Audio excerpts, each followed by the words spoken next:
Yo, what's going on? What's going on, man? This is Frenchie Rose with another episode of the Black Wall Street Podcast. And this podcast episode is going to be very, very special. I got a special guest, man. You might as well call him the owner of the Black Google right now. I don't know what's going on right now, but y'all going to know soon, man. I'm going to introduce you to Mr. Jason Coles, man. How you doing, Jason? Good, bro. Appreciate you. Thanks for having me back in the space, bro. Of course, man. Anytime, man. But listen, man, tell us a little bit about yourself, Mr. Jason Coles. Like, where you from? Your humble beginnings and all that, man. Tell us a little bit about, or the people that don't know, because I know you, my boy. Right. So my origin story, I born in Philly, raised in Jersey. So grew up in a town called Burlington. Was blessed to go to Howard University down in D.C. And even before that, I became an entrepreneur at the age of 16. So I was one of those kids that was, always into different stuff. I was playing with like Connects and Capsella, like little model stuff that you could. I always had to stay busy. Right. So when I was, I want to say maybe 12 years old, my family bought their first computer. And I had to figure out, like, how is this thing working? Like, we had the AOL. I was about to ask you that you had the AOL CDs. The modems. All the modems. You gotta turn the volume down at night. Bro, somebody pick up the phone, knock you off the internet. So I went through all of that, bro. So that's how far back I go with the internet. Oh, yeah. And so, man, I started making websites when I was like 15, Dragon Ball Z websites. That was my inspiration. And then from there, when I was maybe like 17, about to turn 18, I was a senior in high school. I started my first web design company. So, and I'm talking about, this is before Wix and Squarespace. I'm building websites coding from scratch. HTML. I would type the code in a notepad, save it, and open it up in the Internet Explorer. Like, that's how you made websites back in the day. Yeah. That's like Macromedia and all that. Yeah, exactly. Macromedia, Flash, Dreamweaver. Mm-hmm. That's what I learned. You know what's crazy? When I started when they had Creative Suite 4. So I don't know what number. Yeah. I don't know what number they are now, but that's back in the day. Yeah. They've done away with all that now. Like, before, you used to buy the suite for like thousands of dollars. Right. Now it's all subscription based. So yeah, I seen that. You get Photoshop, the whole suite for like $30 a month. That's dope. That's different amount. But so all that to say, I wanted to give you guys a little bit of taste of like where my origin of entrepreneurship started from and how long I've been doing it. So that's what kind of planted to see. Like I said, back in high school, I was doing websites. Fast forward, I go to Howard. I majored in business, finance major. And so I wanted to kind of have that balance. I didn't want to do computer science because I was like, I need to learn how to, how business works and managing and financial statements and, how to raise capital, et cetera. So that was what I learned there. So upon graduation, even while I was in school, I did flyers for the party promoters and websites for the local rappers. Anybody that needed graphics or websites, they came to me. Student government, local artists, everybody. So I've always been this, just this very people person, like very engaging. Like, I could talk to anybody. Like, I've been in the Southeast DC hoods to, up in North Philly, like, and everything in between. Like, I'm comfortable everywhere. So that's what's up. That's definitely, played a major part into how I've been able to grow Katika, which I'll get to in one second. And so after, and I like to mention this in my background story. When I left D.C., I actually bought a one-way ticket to Panama, the country of Panama, and went backpacking for 7 months. I did not come back in this country for 7 months. So I went from Panama, Costa Rica, Nicaragua, and the last country was Honduras. Now, when I was down there, I was just trying to find myself, right? Trying to figure out what was my purpose in life. I'm like 26 at the time. And so, but my side hustle while I'm down there is making websites for different businesses down there. So I literally just had a laptop, staying at hostels, eating, like living off the land. Like, it was a journey. That's dope. Maybe one day I'll write a book, but it was crazy. But that in itself was an education, just as much as Howard was. Taught me a lot about different cultures, people, just put me in a lot of different situations, as you can imagine. You know what's crazy? The other day, I was just having a conversation with this young man at a copy center down there in Center City, and I was letting him know, like, you won't know what's going on in your neighborhood until you leave this place and go to a different country. I keep telling people like you gotta leave here and go somewhere different because America is not the end all be all. It's not. Not only that, it'll give you perspective. Like if you think you're poor now, right? Go down there. Like, when your floor is literally dirt. When your roof is tin, like I stayed overnight for like a week. I stayed in this village helping people, teaching English, and I stayed with a family that had that setup. And it's like, but they were so appreciative. Like they didn't have much, but they gave me what they could to teach their kids English. And so again, like that humbles you, that puts things in perspective. When people are like, oh, I'm broke or I don't have this, bro. You got this is a luxury. You have no idea. Yeah, what other people don't have. The other part of the trip, and I'll wrap it up on this too, is that it opened my eyes up to melanated people. I didn't realize there was so many black people in Panama, Costa Rica, Nicaragua, Honduras. That whole strip. Yeah. There's black people down there. It's us. And we're the majority. We're not the minority. Exactly. They make us think we're the minority only on U.S. soil. Yes. But as soon as you leave U.S. soil, it's a whole other ball. We are literally everywhere. And so that was wonderful learning that embrace that whole culture down there. You know, the black people down there. I still keep in touch with them down there too. That's what's up. On Facebook. And the last thing I'll say, so I came back home, got the master's degree, figured out life, worked for Dell State. So I got a job doing IT management. But then there was like this call to action, I would say. How can we keep circulating the black dollar within our community? So I was like, all right, well, let's see what platforms are out there to help us do this. Okay, Google's big. Can I find black businesses on Google easily? No. Facebook, there's a million groups, but somebody might post something. If I go back and try to find that business, it's gone. Like it's gone in the thread. Right. That don't work. Share Google spreadsheets. Outdated stuff is not efficient. So I'm like, all right, let me just build something. Let me take the skill set that I have, which was websites at the time and graphic design, and see if I can apply it to building an app. And that's how Katika was born. Yo. Literally just a need and fulfilling that need, bro. Shout out. That's beautiful. That's beautiful. And let me tell you something about how Katika played a part in the creation of Black Wall Street podcast. So the Black Wall Street podcast, as you know, the tag is rebuilding Black Wall Street one entrepreneur at a time. Yes, sir. Right? Mm-hmm. So what I was setting forth was every entrepreneur I will bring in here, I will interview them, get their information about their business and all that, and create a site or something to save their business and put it up there. Right. But how about when I'm coming up with the idea for the show, I bump into Katika online. Yes. And then I'm like, yo, this dude already did it already. Like, it's already done. I said, what? Tap in. And it's so easy. I'm like, yo, you know what? Forget what I got. Let me still do the podcast. And I could just send all the people to your site and just tell them to hook up with you. Right. And it just made it so easy for me, man. I thank you, yo. Nah, thank you. And that just shows, like, you know, a lot of times, and I've run into people over the years where either they've started creating a directory, they have it, or they had an idea for it. And I would say most times it's a positive interaction. There's very few times where they're like, oh, well, I'm going to still do that. Like, what I always tell people is, listen, especially in the industry of technology, like, there's no competition. It's all about collaboration. You could go on a main strip and see a McDonald's, a Wendy's, a Burger King, a Chick-fil-A.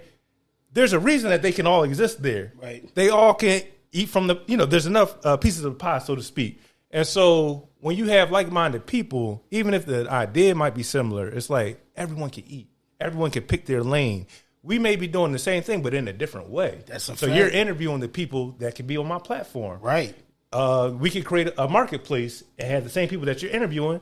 Now they can vend somewhere. There you go. We could.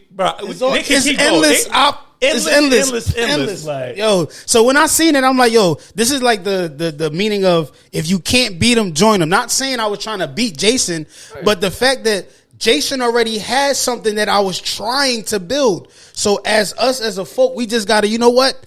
Let's just join him. That's all it is. He has the blueprint for us black business owners to be on a site that's black owned, where it's 1, 2, 3 easy to find you. You type in studio, this studio will pop up. Yes. If you type in black restaurant, if you are listed on it, the black restaurant, and what type of food you are looking for. Yes. If you have taste just for pasta, all people that has a restaurant that's listed with pasta will just pop up. Like, it's so... yeah. Just, you got to check it out. We check it out. We definitely took our time. Like, so we started Katika back in 2018. Right. And before you start the origin, where's does the name come from? The name Katika, because that's intriguing in its own. Listen, so I'm going to break it down this way. So it's a Swahili name that means inclusive, right? Because inclusivity, we wanted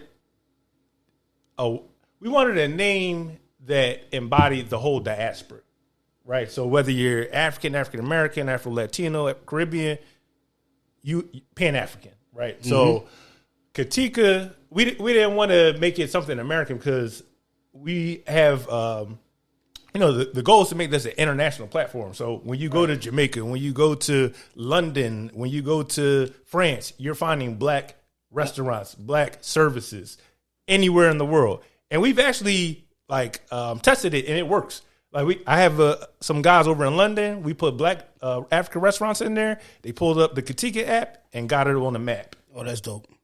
Katika's international, y'all. Yes, international already. Said it here first. So, but yeah, so when we started, and this is kind of a lesson, if you will, for business owners. I wanted to create a name that had a hard consonant. So the K. It had to be no more than 3 syllables.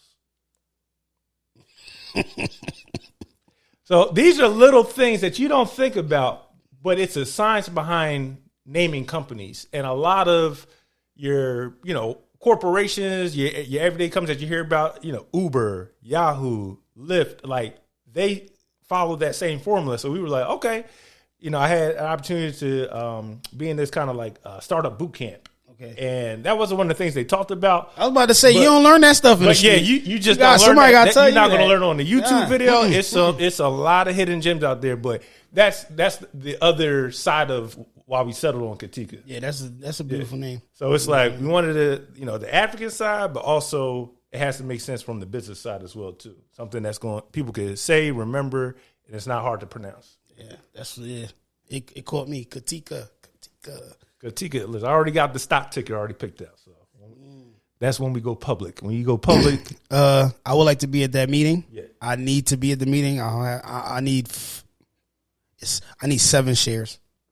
We can do that. We work that out. I need 7 shares. Yeah. That's another thing. We will open up the what's called a cap table. So a cap table is essentially a document that says who owns equity in your company. So for anybody that's seen The Social Network, that's the movie about Mark Zuckerberg creating Facebook. There's a scene where he's in his dorm room and he's divvying out responsibility. He's like, Dustin, you get 1%, you're over top of coding. Such and such, you get 2%, you're over. Everybody that was in that room that got 1 or 2% is now a billionaire. Because they got a part of the cap table, which was that equity, that 1%, before Mark ever got any investing. So what does that mean? So if you own equity before Katika gets that first round of investing, that 7%, that joint's going to blow up. That's it. But the difference is we want to take 20% of Katika and open it up to the community. So now, once that 20% is taken, all boats rise. Now the community is going up wealthy with Katika. So you own a tech startup. It's like being able to invest in Facebook before it blew up. That's a fact. So that's not something that a lot of founders do because you want to hold on to all your equity yourself. Yeah, but this is not that. Even though we're a for-profit, we've always been community-based and about building our community, building equity and wealth in our community. And this is one of the tools that we can use to do that. So you heard it here first. Katika's going public. If you want to get in, contact Mr. Coles. Yes, sir. We're going to be at wefunder.com. Get your equity. It's going to be probably a minimum of $250, but that's going to get you on the cap table. That's what's up. So tell us 282. You said so in the beginning before I cut you off. I asked you about the name. 2018. You said you started Katika, right? Yes. Yep. So Man, so the call to action, the need was out there. Be able to create a platform to find black businesses. But what model do we do? Do we do a directory or do we do a marketplace? So in my eyes, it was, do we create a black Yelp or do we create a black Etsy? Or do we do both? Now, unfortunately, I made the mistake biting off more than I could chew, try to do both at the same time. Lasted about a year, talked with enough advisors. They were like, yeah, you're going to spread yourself too thin and like pick one, master that, and then go with it. So don't you hate that though? Yeah. When you know you're multi-talented. I be hating that sometimes when they say, yo, just stick to one thing. I know. I get it. Stick to one thing. Stick to one thing. No, I could do it. I can do it. If I have the help, though. If I had the help. Yeah, I could do it. Bro. And I fight with this. I still fight with this, which is why we throw like the festivals and we've done bar crawls. And they're like, festival. We're going to talk about that too. All that's Katika. I'm like, yes, because we can do it all. But I do recognize that when we do it all, other things suffer. Right. So there is something to be said for spreading yourself too thin. So the advice I give now, which sometimes I is to pick one thing. Right. Pick that one thing, master it, make that a successful business, and then pivot and invest something else. That's what I did too. Like, That's what I did too. Mm-hmm. Like I have rental properties. Like there's money that I really wanted to put into Katika that I had to put into the rental property, and vice versa. There's money that so. Hand in hand, robbing Paul to pay Peter and robbing Peter to pay Paul. Exactly. So, but it all works because it's all in business. It's all in business, and as long as you stay focused and keep your eyes on the prize, realizing what the end goal is, and honestly, like I said, I started in 2018. It's 2024. It's being persistent and consistent. You know what's crazy? I started my entrepreneur journey the same year, 2018. Like it's like my mind just it's something that happened that clicked. year. Yeah, that year. I'm telling you, it's like it wasn't the water, but something hit us. Something hit us. It could have been a police killing. It could have been the economy. It could have been a number of things. But whatever it was, the psyche of black people, because you're not the only other person. It's a number of us that started. Yeah, 2018. What's up, family? Today, we're in the Kensington section of the city, visiting NBA Studios, which is inside the Create Hub multi-tenant commercial space.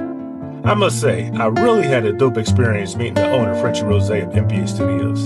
He's built out a really fun and exciting boutique content creation space where you can film and record podcasts as well as make and record music.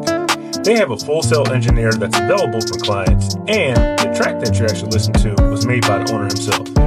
In addition to that, Mr. Rose owns a few other businesses, like this wristband that can store your personal contact information and seamlessly transfer it to a phone. At the studio, he's invested in quality equipment like the Rode Procaster, Novation Launch Key, and Canon Mark cameras. During our visit, we also had a chance to walk him through all the cool features of the Katika platform that his business can use. So, next time you're in need of a podcast or music studio, check out NBA Studios in Kensington. You can find NBA Studios and other black-owned businesses on the Katika app. Download it today in the app or Google Play Store and follow us as we take you around the city, highlighting black-owned brands. I think, be honest with you, I think I was tired.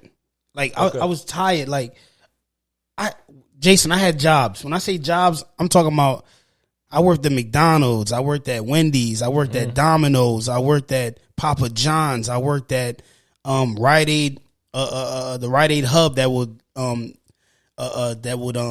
replenish the Rite Aid stores. I'm talking about warehouses where I'm up 6 feet in the air on cherry pickers, or I'm riding forklifts, or I'm doing overnight. So that 2018, that was like the straw that broke my back to say, like, yo, you know what? As much as I'm working hard for these individuals, I know if I work hard for myself and 10 times more, I know I can do it. Yes. So at 2018, that was my last year to tell me, like, you know what? This job I'm about to get soon, which was my last job, was at CSO, where people went to go donate plasma. Okay. That was my last job. That was in 2020 around COVID. Mm-hmm. That's when I was like, you know what? That's it. That was my last gig.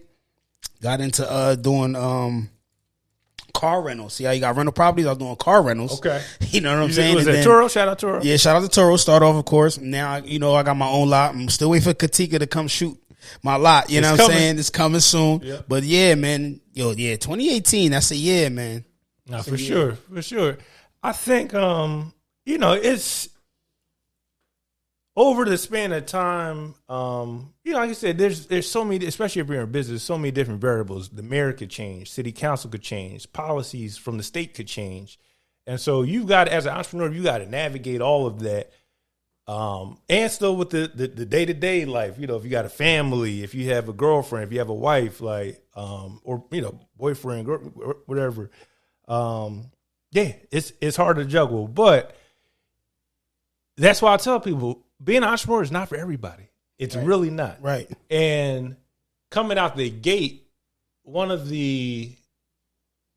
I talk to a lot of high schools, a lot of students that are different programs around the city. And one of the pieces of advice that I give them is to work for somebody. Like, that's one of the best things you could do, because I think there was this false notion that you could become a millionaire young, and just blow up like some of the early tech founders did. When in reality, most millionaires hit their success in their 40s.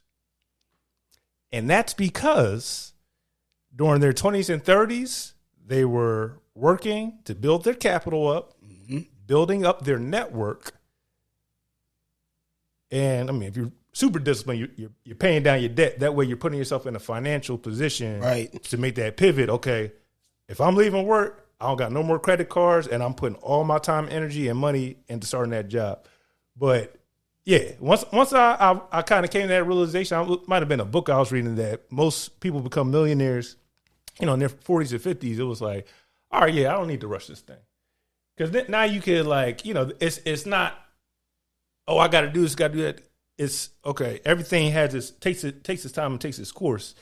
And I find that when you allow that to happen, things just fall in place. Things will fall in place.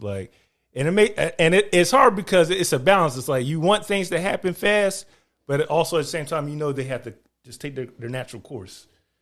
Like, I know if I would have gotten investment capital for Katika 3 years ago, I'd have blew right through it, because the business model wasn't sound enough. Right. So it's like everything has to happen, and trial and error. You trial gotta and go error through it in its due time. That's kind of where we're at now. I mentioned the festival. Yeah, the festival, Katika Festival, man. I went there, man. I enjoyed myself only because you did it. You did it. You did it by yourself.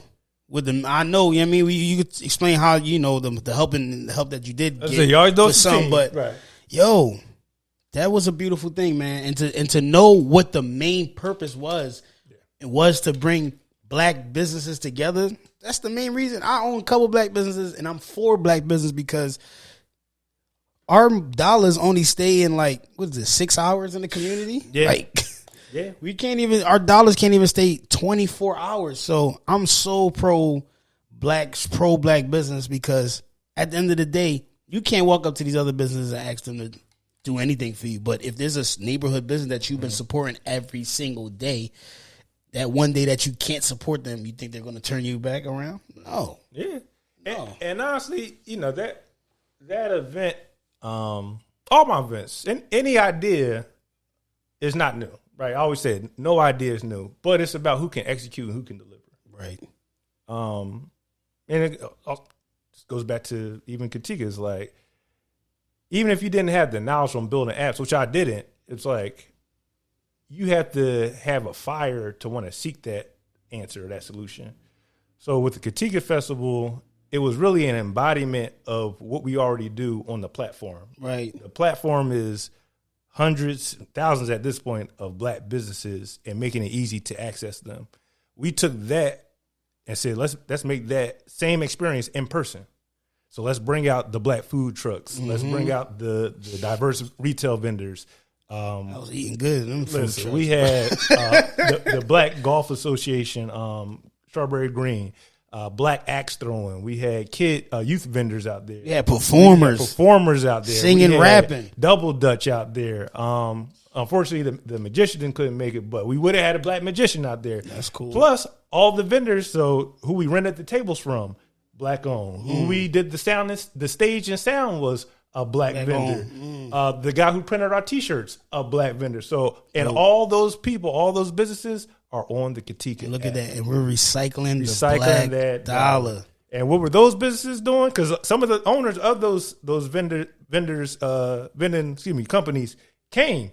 And what were they doing? Spending their dollars on other businesses, on other black businesses. So I think we got to redo that study because I swear it's more than 6. It's longer than 6 hours. I'm not saying it's as long as other communities like the Jewish community, what have you, but it's longer than 6 hours. You know why I think they saying it's only 6 hours? Because all right, in the typical black neighborhood, I'm talking about in the hood, the inner city. Mm-hmm. When you wake up and get up and go to somewhere and go spend that dollar, you're not spending it with somebody that look like you. Yeah, going Poppy store. That's why they're saying that. Yeah. Because the Poppy stores is owned by the Hispanics. Shout out to the Hispanics.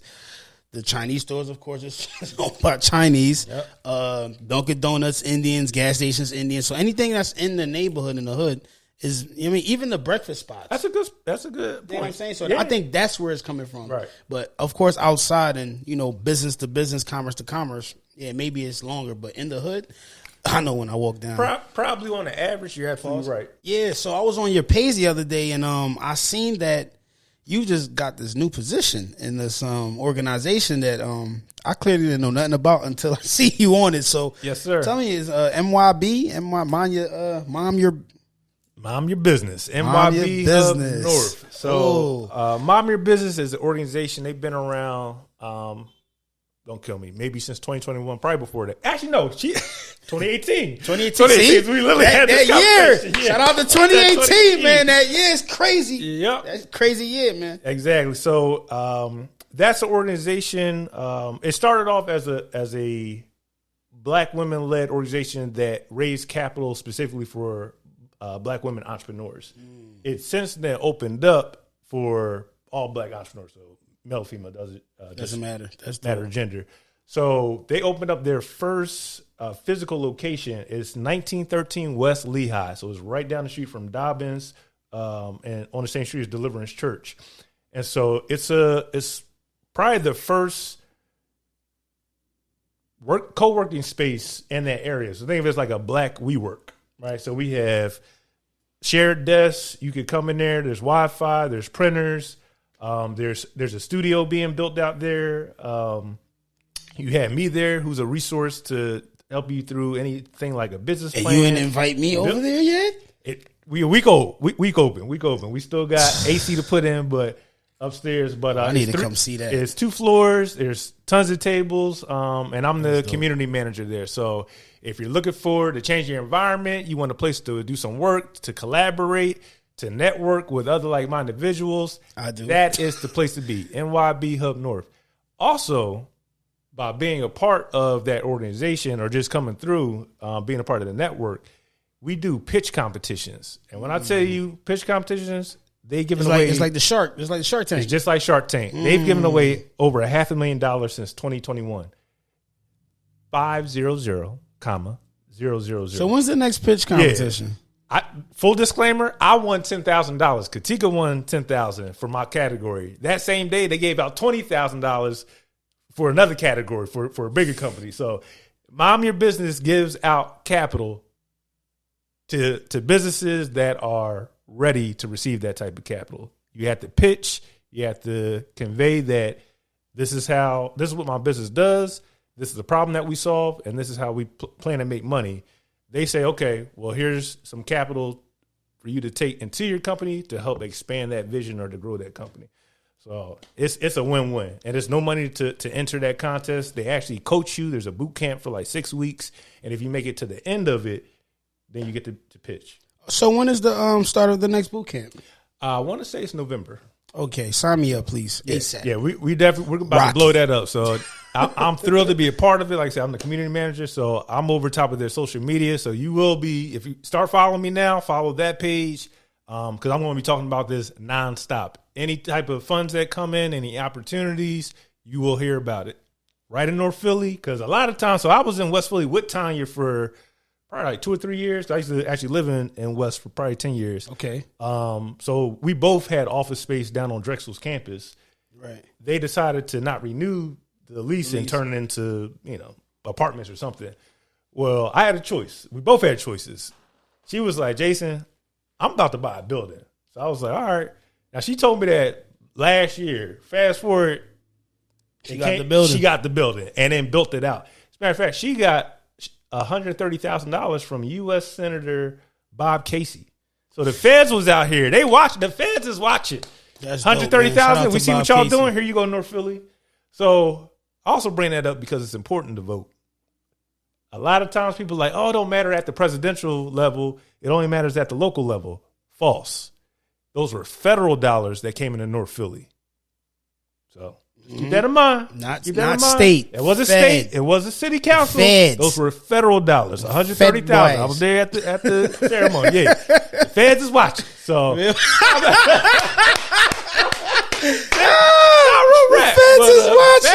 feds is watching. So Kamala, we need you in y'all there. think the streets is watching? Nah, the feds is watching too. So whether you're doing good or bad, the feds is watching.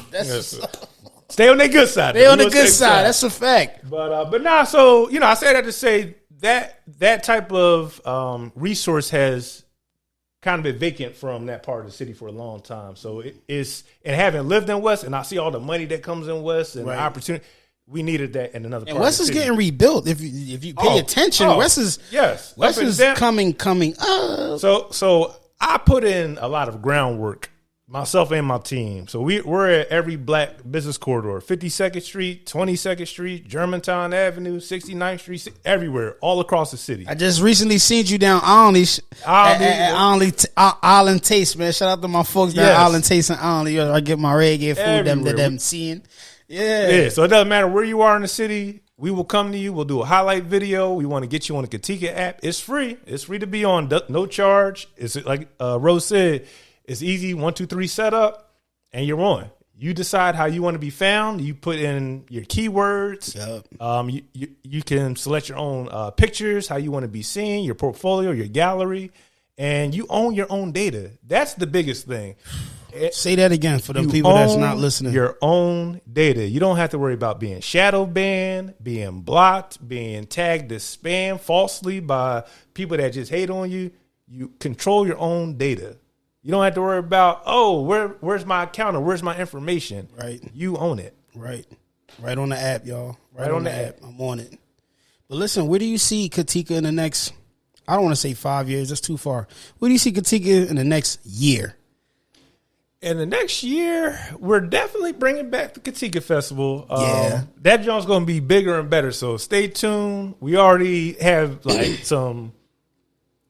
And I'm saying a lot now, of support coming. A lot of sponsors, some A-list artists are hitting our line. So yeah, next year is going to be crazy. And I'm saying now, 5 Digital Guys will be vending at the 2nd annual Katika Festival. Yes, and yes. I will be vending. Listen, might be a sponsor. Might be. Hey, listen, that's how God works. If God bless me, I'm gonna bless the work because I see the work that you're doing, man, and it's very, very dope, and I'm loving it.